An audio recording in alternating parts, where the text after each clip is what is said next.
Hi, everyone. Welcome to the TimingResearch.com crowd forecast news for December 12th, 2022. We are recording this at 1 p.m. Eastern, and this is episode number 340. My name is David Kosmeter. I'm the creator of TimingResearch.com, and you should be seeing my screen right now. And today I have arranged for Casey Stubbs, Michael Katz, Dan Passarelli, to join us as the guest for today, and the option professor is back to moderate. So I'm going to go ahead and turn it over to him. Okay, great. Thank you, David. And thanks everybody for being here. We got a very big week of news hitting the fan here, so we'll have to see how things pan out. Before we get started, let's introduce everybody so we know who's speaking, and then we'll get right into it. Casey, could you start out by letting us know a little bit about yourself and a little bit about your firm? Hi, my name is Casey Stubbs, and my company is tradingstrategyguides.com, and I'm the host of the How to Trade It podcast, and you can find out all the information at my website. Sounds good. Hey, Michael, yourself and the firm? Yeah, hey guys, I'm Michael. I'm the CEO of Trade a Pool. We are an online prop firm that fund stock day traders. Other than that, I've been day trading myself for the last 15 years, mostly stocks and indices. Okay, sounds great. We'd like to hear more about your methodology as we get into this a little bit. And Dan, again, a quick introduction and a little bit about your firm. Yeah, hey folks, my name's Dan Passarelli, been in options for 30 years, holy moly. And I'm the founder and president of MarketTaker.com, which is among the leaders in option trader education. Sounds great. And of course, there's a lot going on with the options. We'll talk about that as well. Before we get started, on Monday, we always give you the question of the day, which is, where do you think the market will be on Friday, basis where we started the week? And we started the week, it looks like at 39.35 or 39.33 ballpark on the SPX. And so from 39.35, and then on Friday, what a week to try to predict, huh? Where do you think we're going to close on Friday? And higher, lower, and what's your conviction? You know, is it 80% chance or 55 or whatever? So let's start out with Casey. Casey, we're at 39.35 on the opening. You're 20 points to the good if you think it's going up, but what do you think by Friday? Okay, well, thank you. So I was actually fortunate enough to be here last week, and last week I was thinking that we were going to be under 4,000, and I was right. So hopefully I get some props for that. Exactly. But props doesn't really make money, right? You could guess all day long, and if you're not trading it, it doesn't matter. Right. But that's really tough. One right now, if you look at it, we're in a channel, right? On the daily, it's pretty tight right up against that moving average there. It looks like a 50, really tight. We're in a tight range, and so I think it's waiting for the data. The market's waiting for the data, which is coming out. So tomorrow we have the CPI. It's going to be very important. We also have FOMC. So to be able to make an analysis on that, here's what I'll say is I'm going to think that we're going to be below 3,900. I think that the news is going to push this thing lower. However, on the chance, like the percentage, I really don't know. I mean, obviously, but I'm going to say that there's a 40% chance that I'm right. Yeah, there's too much news. There's too much news out there for you to be slamming the table on anything, right? You're right. It's really going to base off the news. But what I'm anticipating is we might have some numbers that are going to say that inflation isn't going away as fast as what they hope. And so we're going to see that push us down below 39. That's kind of what I'm looking at. Okay. Michael, what's your best guess on between now and Friday with a 39.35 starting point? Yeah, I guess so. So again, there are a lot of news coming, so it could be anywhere, but I guess we could continue to the downside, probably to the 39 area, 3,900 on the S&P. I'm looking also, maybe we'll talk about it later, but I'm looking also at the VIX, the VX, and it's looking pretty good to the upside. So yeah. it makes sense. Yeah, that 18, 19 is in the rearview mirror now, huh? Yeah. Yeah. Okay. And what are you thinking here, Dan, as far as the market? And, just opine a little bit about what you think the VIX might be telling us. Yeah, boy, I'll tell you what, before Casey started talking, I was like, oh yeah, I think we'll be below 39. And so, geez Louise, I hate to like be so agreeable here, but yeah, I mean, I think we're going to be below 3,900 as well. And I think that because there's been so much attention focused on Wednesday, like tomorrow's number, CPI expected at 7.7. There's I so thought much. I thought the expected number was 7.3. Last time the number was 7.7. Isn't that? Or what are you hearing? I don't know. I came across I mean, I guess it depends on, who You read. Yeah, I was listening to Bloomberg.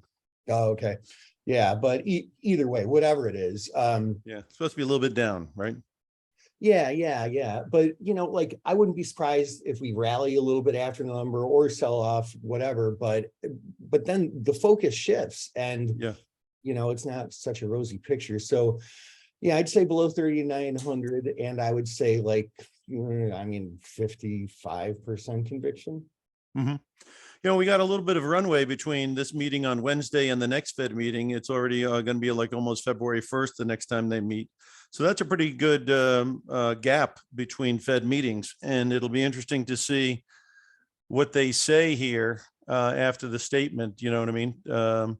Casey, do you have any opinion on what you think they might put in the statement? Are they going to be kind of dovish and then let this Santa Claus rally January effect happen? Because, generally you get a rally, in December, and you generally get a rally in January with that January effect. How do you feel the statement might tilt people?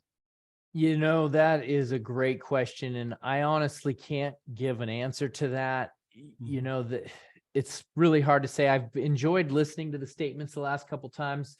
Last time they were pretty heavy-handed, and Jerome Powell said that he was going to basically do whatever it takes to fight inflation, and was very strong about that. And then following his following statements, which were on November 30th, he kind of softened a little bit.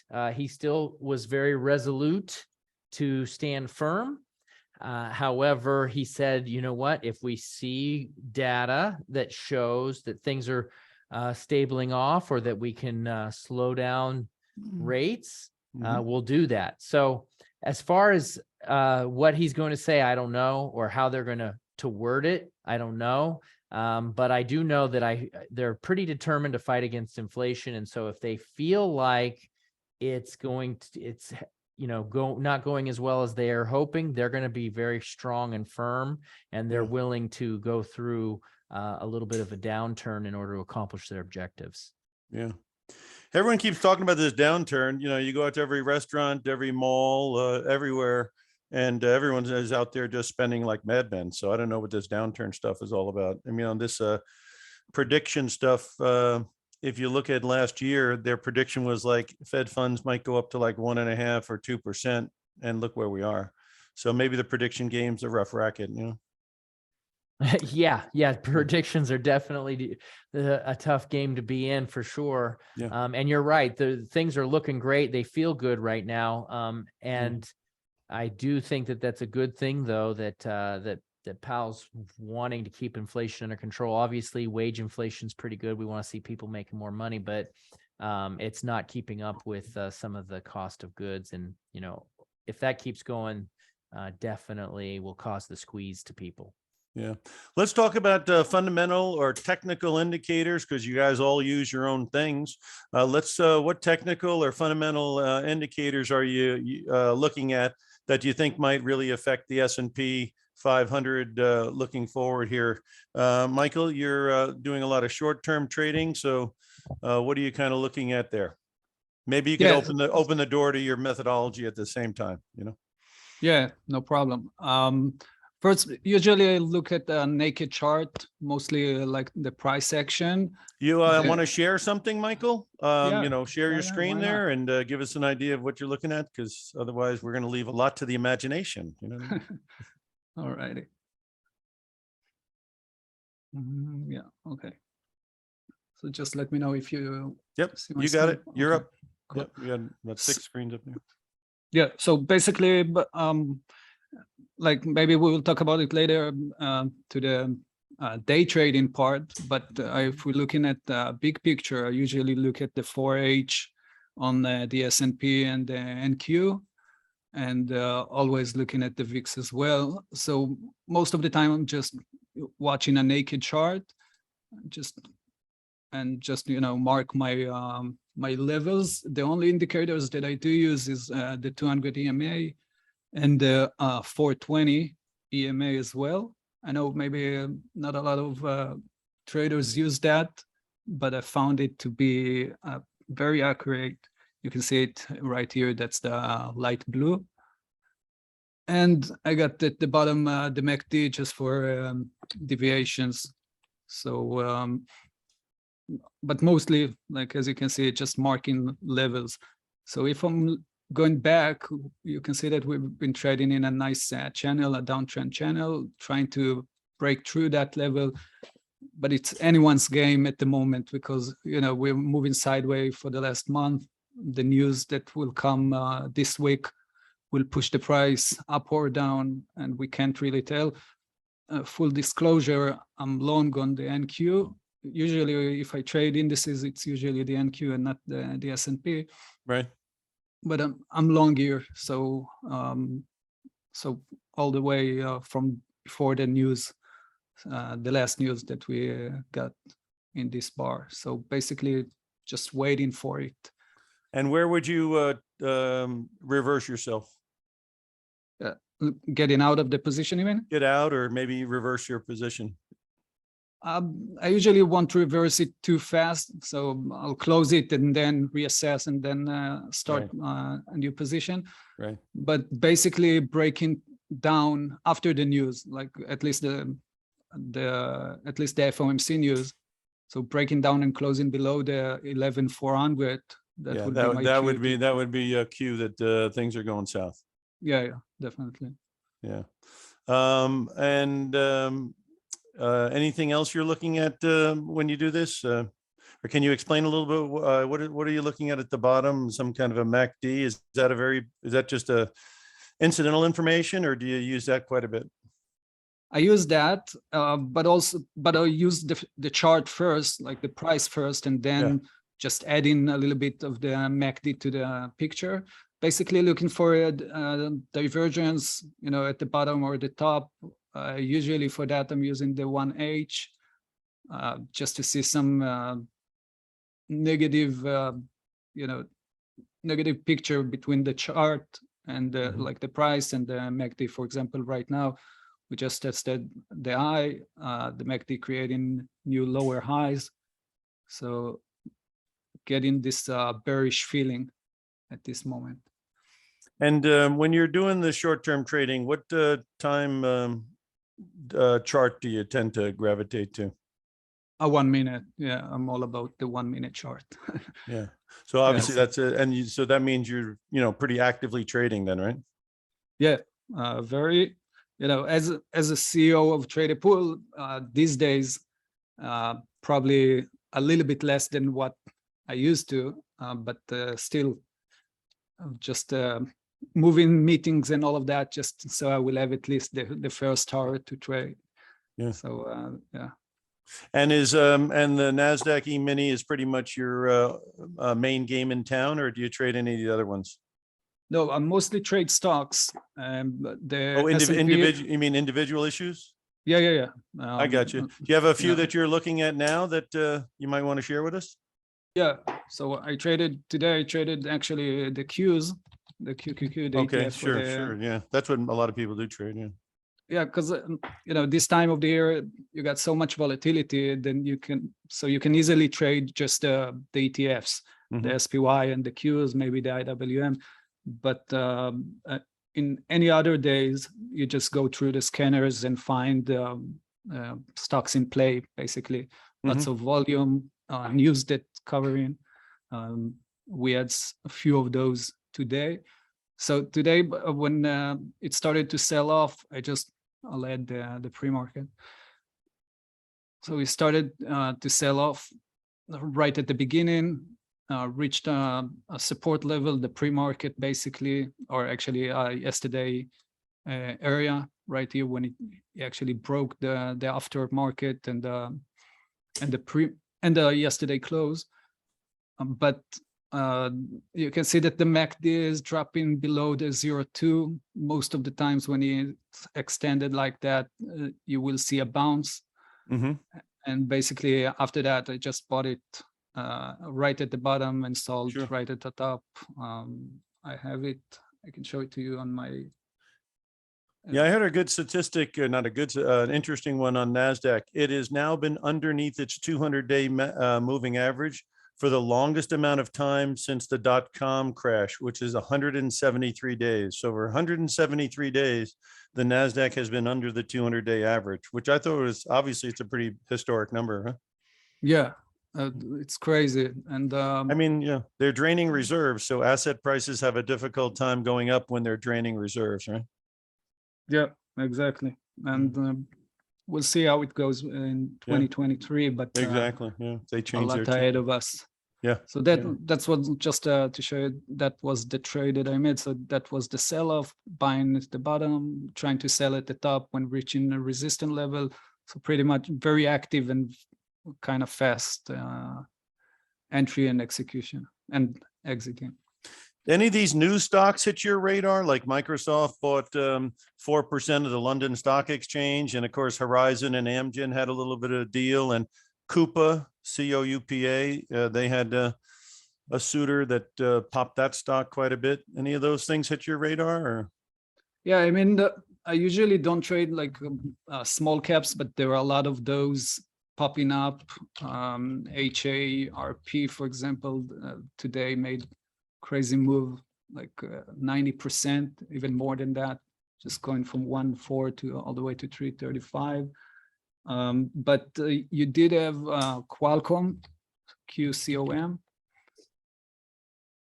that opened with a gap down. It was after, if I'm not mistaken, a downgrade, and reached a support level and bounced up. I didn't trade that, but if I'm not mistaken, it was a downgrade, by Wells Fargo, and also AMGN. Well, yeah, that's the one that had the merger, Yeah, so also bounced up. Didn't trade that, but mostly what I like to do, again, this time of the year, I will trade mostly the ETFs or big names like Tesla and Chinese companies. There seems to be a pretty good bid on XBI, which is the biotech. You want to throw that up and see if you see anything happening there? Because that's popped up on my screen as doing pretty good today. XBI, X-ray, Bobby, India. Yeah, it looks like something's going on there, maybe, huh? That's it. So what I usually would look for, obviously start with a 4H, a 1H, just to find the levels, just to mark the support resistance level area, to see the ATR of the stock, and then go through the news, watching the news, see if there are big news or can really move the stock. Yeah. And then try to look for the patterns inside of the 1 minute chart. Marna, mRNA, Moderna, was a crazy sell-off today. There were a couple of things that got it to move down, and basically there was a perfect pullback. Went down, pulled back, reached the 172 area, and from that point just dropping down. So a lot of those kind of moves. Yeah, so your screener seems to be doing a pretty good job. Let's turn over to Casey. And Casey, anything fundamental or technical or any specific things you're looking at that you want to share? Sure. I could bring back up a chart here. You want me to do that? Sharing your chart is a good idea because it gives us a visual while you're speaking. Well, I'm so good with words that you're a can paint wordsmith. a picture. I can paint a picture with my words. Storyteller. Not really. Okay. Let's see. Make sure it's working. Okay. You guys see that? Sure. Oh, Perfect. wait. You can? Trend Okay. spider. Yep. Okay. Yeah. All right. Great. So, wait, I lost it. Okay. Sorry. So what I'm looking at, this is the S&P 500. I like to draw some channels and look at higher time frames and drill down. And so what I've been looking at right here is that we have a nice trend line happening on the weekly. Okay. And so I like that. That's a nice little trend line, and price went right up into it and we started to drop. And then last week was a very nice reversal candle, and it didn't quite go below. Like I like to see price break below the previous candle, and it did. It went right below the previous week. There's still quite a bit of what we call support right here, and it's sitting on top of the 10 moving average. So right now, I think it's just waiting for news to make a decision, but it's kind of just sitting there. And so then I like to go down to a daily time frame to kind of get my bearings. And you can see that we've stalled out here, and now we're below this 10 period moving average. And so when I get it and it stays below there and it comes back up to retest, I like to see that it will then push off of that and then break these lows. So what I'm kind of looking for right now for an entry on this is for it to break one of these previous day lows. I primarily use my trend channels and my 10 moving average to come up with my trades. But then I also look at the RSI and the MACD just to kind of give me a visual picture. And so we see the MACD starting to roll over. The RSI just crossed below the 50s, kind of hanging around the 50 there. So that's what I'm looking for, and that's kind of how I trade. And so if I could also share one of the other ones that I was looking at, which is gold. And so I get use some get some great comments out of Citigroup. And the guy at Citigroup was the guy who said oil was going to go down to 70 when it was at 120. And he's now saying that the gold has quite a bit of potential for next year. So are you kind of seeing the same thing? Because it is having a good pullback today, and it seems like it has some problems up around 1820. But how do you feel about this gold? Because it's on your radar too. Hey, there's a puppy. Yeah, that's actually a random puppy. And I had to switch my screen there for just 1 second. All right. I lost the chart. Hold on. I'm so sorry. Okay. Where's the screen share button? I thought it was one of the attendees. I didn't know. Yeah, no, that's actually my screen. And it's beautiful. It's a beautiful little. So you're going to show us something, how you feel about the gold? Yeah, I'm trying to bring it back. Sure. Bring it back. If I can figure out. If you have any trouble, maybe David could put up his chart and you can give him a symbol. David, why don't you bring it up and then I'll try to figure it out here. Apologize for the live technical difficulties. Yeah, no big deal. Yeah. And what's a symbol you want to use? Oh, he's got gold up there like that. Just wanting to talk about gold or something else related to that. Did you want to do XAU or? Yeah, that's gold is fine. Jim, was your question about the about oil or gold? No. I was mentioning that one of the head analysts at Citigroup was very sharp on the oil drop, and now he's said he's optimistic on gold for next year. And I was wondering, I know you were talking about it. You kind of concur with that, or what do you think? Oh, okay. Well, yes, absolutely. I do agree with that because we broke some very important levels. If we look at the chart right now, there's a big, strong triple bottom right off of the right above the 116, the 1600 level. I like that. I think that's pretty strong. And then when I'm looking at that that big blue EMA broke pretty strong above that. And so then when I'm looking at a weekly time frame as well, I like to I like to look for breakouts and things above like the 50 period moving average on the weekly time frame. And so it's made a pretty nice break on the weekly time frame as well. And so I'm pretty bullish for that. And also with your comments on gold being positive, if we start to see the dollar hit the highs, which I think is what we have, right? And if the dollar continues to weaken, I think that we're going to see gold have a great year. So that's my overall take on it. But right now we are moving down. The last day we're down, and I think right where you see that 200 EMA, I think we might see some resistance down there.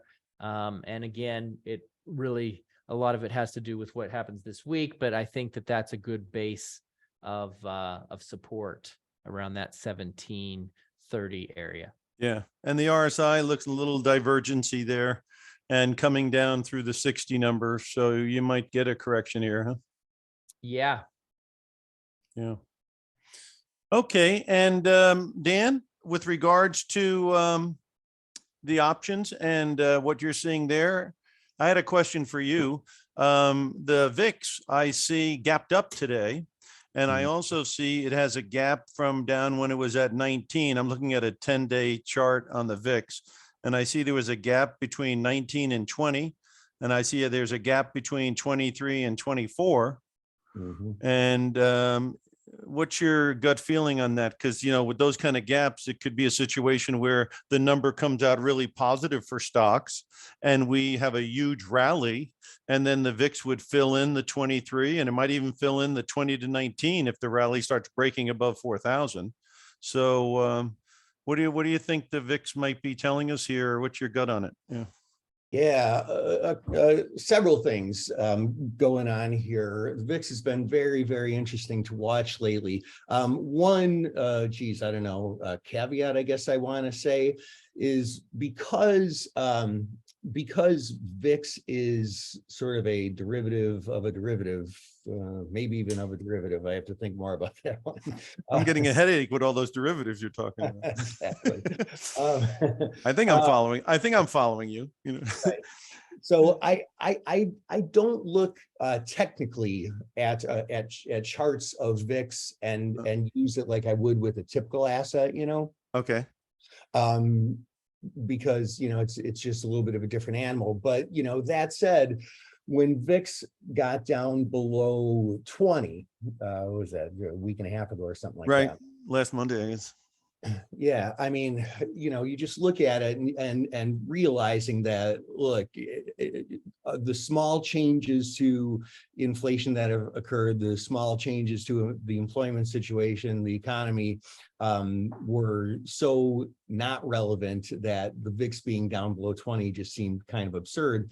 And so I bought some I bought straddles then. And that was a week ago today is when I bought them. Mm-hmm. And as of this morning, you know, the VIX is up quite a bit, and I ended up getting there's a little bit of an ironic play, but I think it's an interesting one.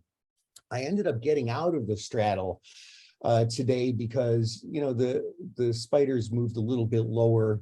And so I ended up with a little bit of a unwanted delta, you know, going into the number. Right. So counterintuitively, I want to be out of straddles with the VIX higher going into the number on Wednesday. Mm-hmm. But I feel that with a little bit of nimbleness following the number, when volatility gets crushed, I don't even want to say if. I mean, it's gonna come off at least a couple of points, I think. Right. I think that provides. So you're thinking the VIX will come down and fill the gap at least at 23, and, you know, under a very stampede environment, it could even go down towards 19 or 20, or you think that's a little bit of a stretch? Yeah, you know, you always have this inverse relationship between equities and volatility. Right.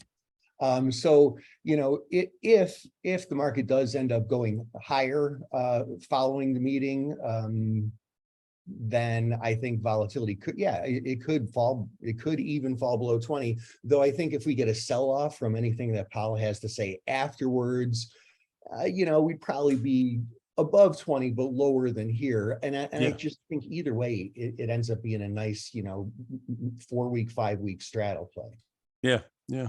When you do these straddles, do you ever roll them? In other words, like say I'm looking at the VIX when it went down to 19 and I did a 20 straddle and now we're back up towards 25. Would you ever dump the 20 straddle and roll it up to a 25 straddle and then see how that neighborhood works? Yeah, well, by the way, when I'm talking straddles, I'm specifically talking S&P 500 straddles. Oh, okay. Okay. Just basically using the VIX as what it is, the implied volatility of that, Yeah. So yeah, and like I had that moment this morning when I was thinking about that. I was long the 399 straddle in spiders. Right. And I thought, I could just kind of roll it down to get closer to delta neutral, but I'd be basically scalping some Vega out of the straddles that I had, but then buying a straddle at a higher level. And I don't think I want to buy volatility here. I'd rather wait. Yeah. I see a gap on a 10-day graph on the spider between 404 and 406 ballpark. Mm-hmm. I wonder if we got a good report, if that might be a tractor, and a good report, meaning, he comes out and talks dovish. He talks about how we're making big progress. We got more to go, but we're going to go real slow, that kind of stuff. You know what I mean? Yeah. It just, to me, it just seems like it becomes a new game immediately following the number and going into Powell's talk. And the holiday liquidity is probably an issue, and the algorithms, how they just, jam. In other words, if it comes out to be a positive number, meaning, he's dovish, et cetera, and there's a stampede of buying in a holiday environment. I mean, these guys on the other side of the trade, because you used to work at the floor, they're just going to stand back and let these people bid it up to the moon before they start stepping in front of it, right? Yeah, I think that's a possibility. And actually, there are a couple of things that you mentioned earlier that I think kind of come into play. One is, the Santa Claus rally. It doesn't always happen. It happens about maybe 3/4 of the time, right? Right. So I think if we get some more hawkish statements, which I think it'll be tempered hawkish statements if we get them, but it could be. That could put the kibosh on it. And I don't know, I'm a trader. Options is my specialty. I'm not an economist, but obviously, you have to know a bit about macro to do what we all do here.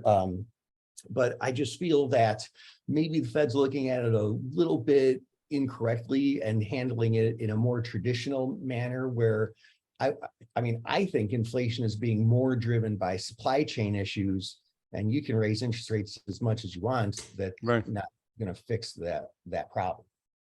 Yeah. But you would wonder how getting a market to go through the roof, it would be in line with their goals of stopping demand.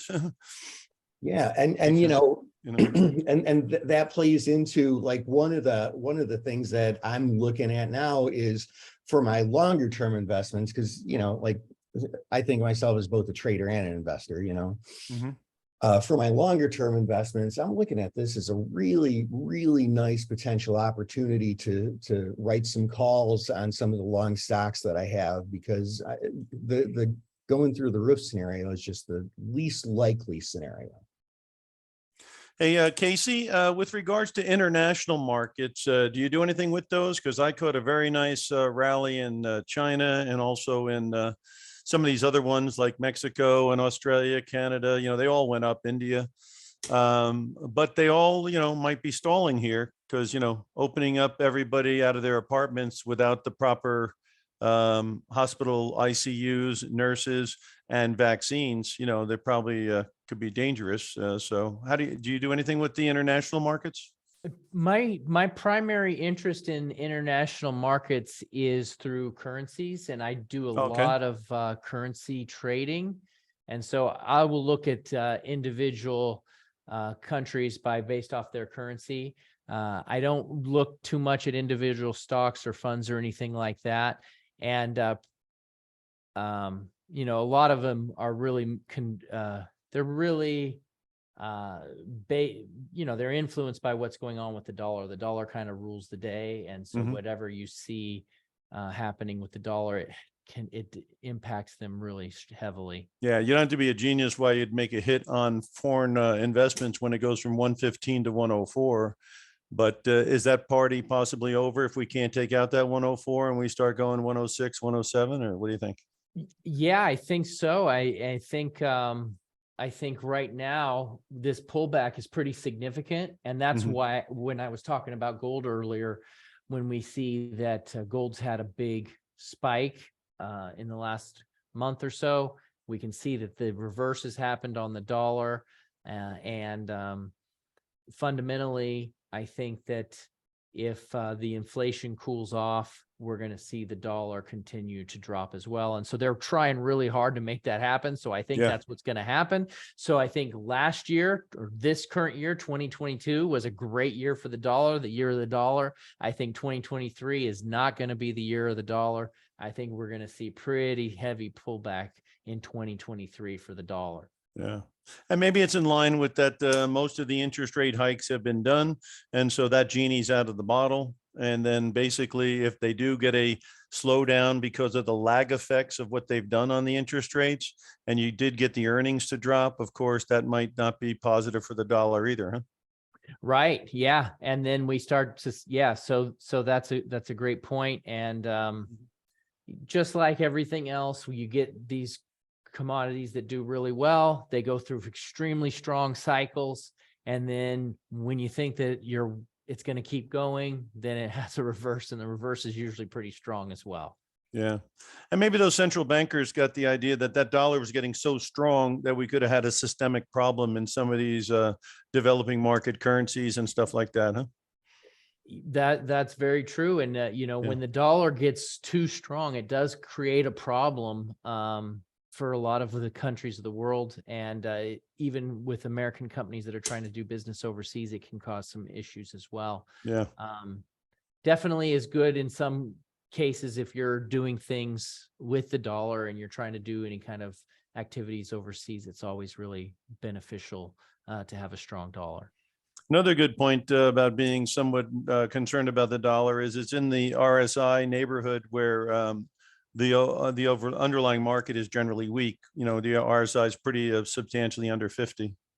Right. And it's been hanging under there. Every time you see the pullback, Yeah. you know, these pullbacks they've been weak recently.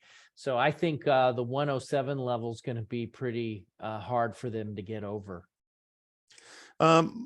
Michael, you generally do most of the short-term trading, and but do you have any? Because I know you're watching the landscape going into 2023.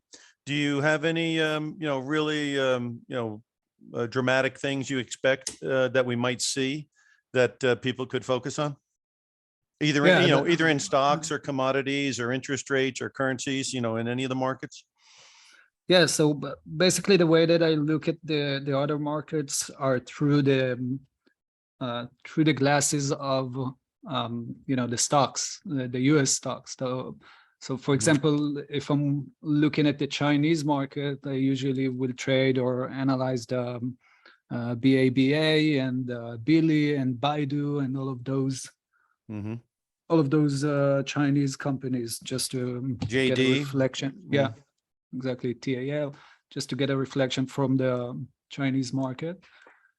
But other than that, as you said, I'm mostly just a short-term, hardcore short-term trader. So my, you know, like big vision is just to analyze for the next week or so, and then just execute my trades.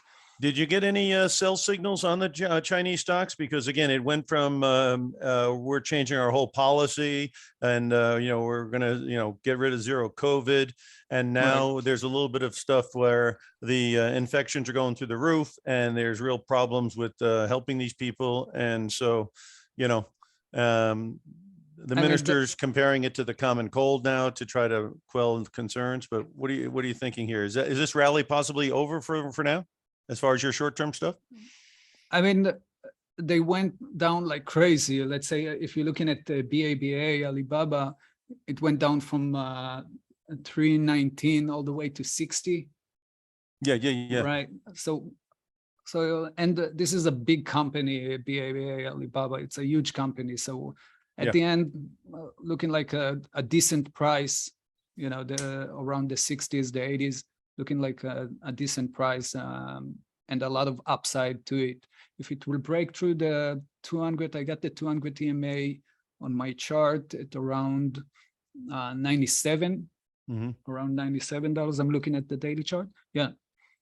So I guess if we already got one-time resistance from it. So I guess if we will break through the $100, then we can see a nice move to the upside, even like 30, 40 points all the way to like 130, 140, trying to close the gap. There's a gap from November 21. But these are longer term charts. If you're doing very short term trading, wouldn't you be short BABA right now? For the short term, I mean, that's what you do, right? You do the 1 day stuff and 3 day stuff. So I wouldn't look at it that way. I'm just waiting to see a strong momentum move or a strong volume coming in on any particular day, and then I'll short it. So I'm looking at BABA at the moment. Let's say if it will break something around the $85, then I will start thinking of getting into a short position, maybe pushing to close the gap at around getting into the gap around 82, and then closing I see. Yeah, around those gaps underneath might get filled, right? Yeah. So, but it's only if I'll see a strong momentum move in a specific day. So yeah. I think I'm getting it now. Basically, we may have hit a high on it, but you don't want to be the first guy on the sell side. You'll let the thing start topping out a little bit and then take out something like 85. So now the momentum to the downside is picking up. And that would be more interesting you to do some selling once we have an established high point and then some better momentum, right? Exactly. Yeah. It's all about, when you're day trading, it's all about the momentum at the end. You're just looking for the levels, either a support level or resistance level, to break or break through in order to start seeing the momentum coming in, and then jump in on that trade. If you want to zoom in, let's say on a 1H chart, like a 1 hour hourly, chart. 1 hourly, so, hourly chart. So for example, if we don't want to wait. Yeah. Perfect. So if we don't want to wait all the way to the 85, we can look at around 87. Yeah, around the $87. Let's say if it will break it, retest it, the $87, and then from that point we can start looking to short it. Probably all the way to at least the 85, and then maybe even filling up the gap, getting into the gap around 82 and then closing it at around 80. Yeah, there are probably some great trading opportunities with this stuff, don't you think, Michael? Because they are expecting a bumpy opening, and then basically in the second half of next year, they might be on track. And obviously in the second half, the weather will be warmer. So maybe the infections obviously logically might be a lot less. And so it could be a lot of back and forth, up and down in the beginning of the year. And those would give you good trading opportunities maybe, huh? Yeah, and it's not just the COVID, it's also the other stuff, political stuff. Yeah. Regarding the prime minister or generally the government, right, and the way they will handle things. Yeah, they got unemployment problems for their youth, and they also obviously have real estate problems that aren't going away either. So there's a lot of balls in the air over there, right? Yeah. generally speaking, the chart on hourly chart looks pretty good to the downside. Dan, going into 2023, is there any market that you think, might have some pretty big potential? I mean, my main focus is trading the options on typically U.S. equities. I mean, I will do some ADRs and such. And so, like I look at the things that Michael and Casey talk about and have expertise in. I look at them more for fundamental information and to get a better picture to be able to do what I do better as far as trading the U.S. equity. So I guess I can talk a little bit more to that, specifically in terms of volatility. This VIX picture, I'm just going to call it here, maybe even for the entire 2023. I'm looking at a floor of 20 on the VIX for all of next year. Now, like, people will say that the long-term average for the VIX is, well, they'll say it's like 16. Some people say it's 20, but that like takes into account like massive spikes when it goes up to 70 or something like that. Right. But I aberrations. Yeah, exactly. Right. But I mean, I guess that's really it. If I have to give some good solid guidance to our listeners here, this new volatility regime is the volatility regime that we're going to be in for a while. And, frankly, that's probably why we've been seeing such high option volumes. I think there were 3 months this year that we set a record in option volume, if I'm not mistaken, because this is, it is an option trader's market. Mm-hmm. Yeah, I mean, look at that VIX. You had opportunities this year, both on puts and calls, huge in the January to March, the first quarter and the second quarter and the third quarter. And now we're into the fourth quarter. And so each quarter has given you up and down potential that is very significant on the VIX. Right now you would maybe say, if you're looking at the graph, that it came down to fill a gap, which it did around that 20 mark, which is in August. And now, if they really do hike, and if they really do kill the demand, and if earnings really do roll over, then maybe it is on the path to matriculate back towards the 30 or 35 in the first quarter. Yeah. I mean, which would be in line with that testing the 3,500, right? Yeah. And this ties into what Michael was just talking about, about China. I mean, they're kind of now in a situation where they're damned if they do, damned if they don't. Yeah. Because, China's where stuff is made. And that's where the world buys stuff from. And if they have supply chain issues because they're making people stay in their apartments, then, that messes up the rest of the world and causes inflation in the rest of the world. But then if they just open the doors and everybody's sick, that still causes supply chain issues. Yeah, exactly. Because everyone in the ICU is not going to help production, right? Yeah. So I mean, we're in a period of we're going to get some better news that, hey, maybe inflation's coming down a little bit. Maybe jobs are slowing down, which unfortunately is kind of the goal of raising interest rates. But we're going to get that bad news too. We're just going to be in this cycle for a good another year, I think. Yeah. Okay, well, we're coming into the last 10 minutes here. I thought it would be a good time for spending a little bit of time on what you guys actually do to help people, and so that people are listening can contact you and obviously get some help. So Casey, with Trading Strategies, just go into a little bit about, what are you doing for people and exactly when they call, if you have any special offers or ways you're going to help them. So my website's TimingResearch.com.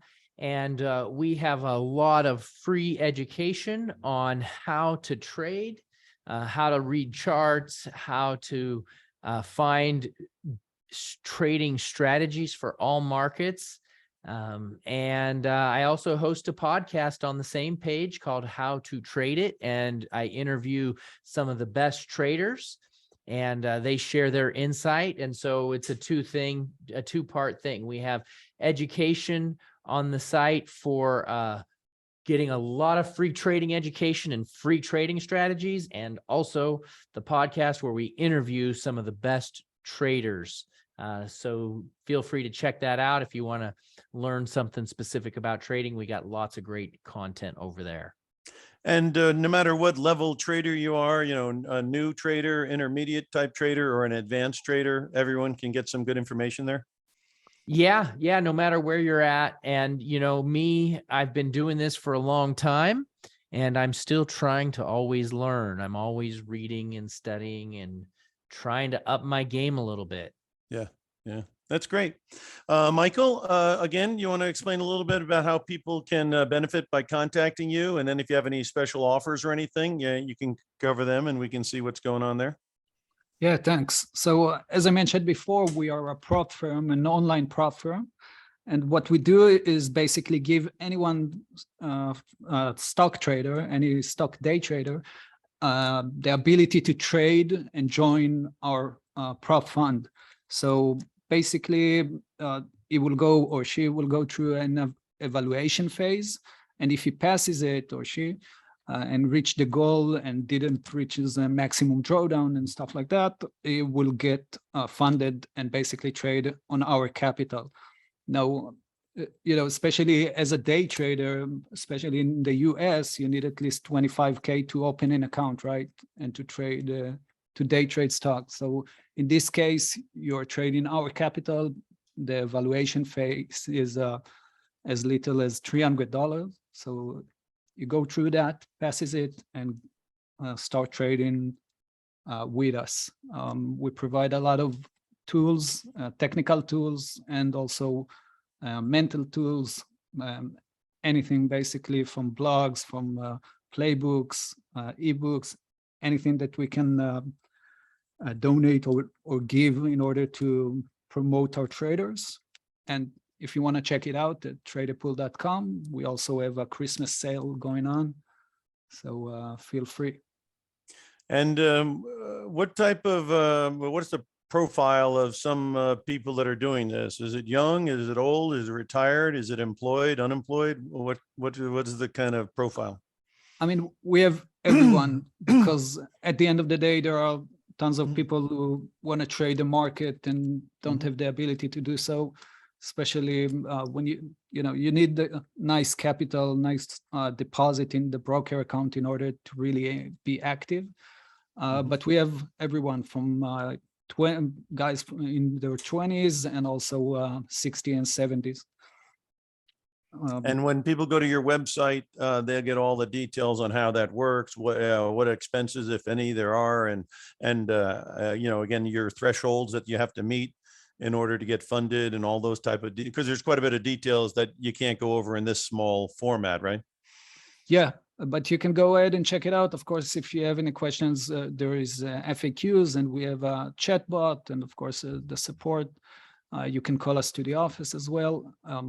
But all the details are there. You need to, at the end of the day, we have set of rules. You need to reach X amount of money and not reaching maximum drawdown. If you stand with those rules, you get funded. Sure. Okay, Dan, you've got tremendous experience as a trader down there on the floor. And then, of course, you've been following these markets for decades. And you obviously follow all the news out there and create opinions. But you have some kind of specialties in the options you kind of focus on. So can you let people know, how you bring these things to the table for people and, how they can benefit by contacting you? Yeah, we have a few systems that we really dialed in, worked really hard on over the past couple of years. And when the market changes, some of these become more important for our flock of traders than they have been. And right now, I mentioned covered calls. Getting those on by before the announcement on Wednesday, I think is really important. And covered calls are simple, but they're trickier than most people give them credit for. So we actually have a webinar tomorrow night on our system for trading covered calls and cash secured puts. And folks can join us by just going to markettaker.com/REG, like for register. So that's market, like stock market, taker, take what's rightfully yours, 2 T's in a row, /REG. And it's a complimentary webinar. It introduces our system. And, I just think it's a really important time to have that class. Yeah, no doubt, because I mean, this VIX has come down from 35 down to 19. And it is spiking. I would call it spiking up a little bit today, almost up 10%. And so that might either be telling us that things are going to get very, very, very volatile to the downside, or, sometimes these things gap up and then they can't hold their water and they come right back down. So the idea that there's going to be big volatility by the end of the week is probably not far-fetched. Huh? Yeah, absolutely. Yeah, so we'll have to see. All right, you guys, as far as optionprofessor.com is concerned, we do have PDF reports on options that we send out, and also a one-on-one review of trading strategies you're doing and ideas that we have. And we do some sharing in that one-on-one online review, which is helpful. So that's at optionprofessor.com. Check that out. Guys, hope you guys have a great holiday season. And of course, we'll be doing this more in 2023. But thanks a lot for being here. And everybody should take advantage of contacting these guys and try to take advantage of the services they have. Right now, I'm going to switch it back over to David. And thanks for being here, guys. And again, happy holidays. Thanks so much. Thanks. Thanks so much. Yeah. All right. Thanks, guys. Just a lot of good info today. So just a quick reminder for everyone, be sure to subscribe to Timing Research on YouTube and your favorite podcast app. And you can also just go to TimingResearch.com to get access to any of the past shows or presentations. Also, Timing Research is now available on Substack. So if you are already especially if you're already a Substack subscriber, you can just look up Timing Research and get the updates on new episodes that way as well. So I just want to thank my lineup again for today. Michael Katz, first time being here on the Monday CFN show. He's done some great presentations on previous Synergy Trader events, but I want to thank him for being here on Thanks, David. Crowd Forecast News. So Michael Katz of TradeAtThePool.com. And also Casey Stubbs of TradingStrategyGuides.com. Thank you to him for being back. And Dan Passarelli of MarketTaker.com. And moderator, the Option Professor of OptionProfessor.com. Thanks, everyone. Thanks so much, David. Appreciate it.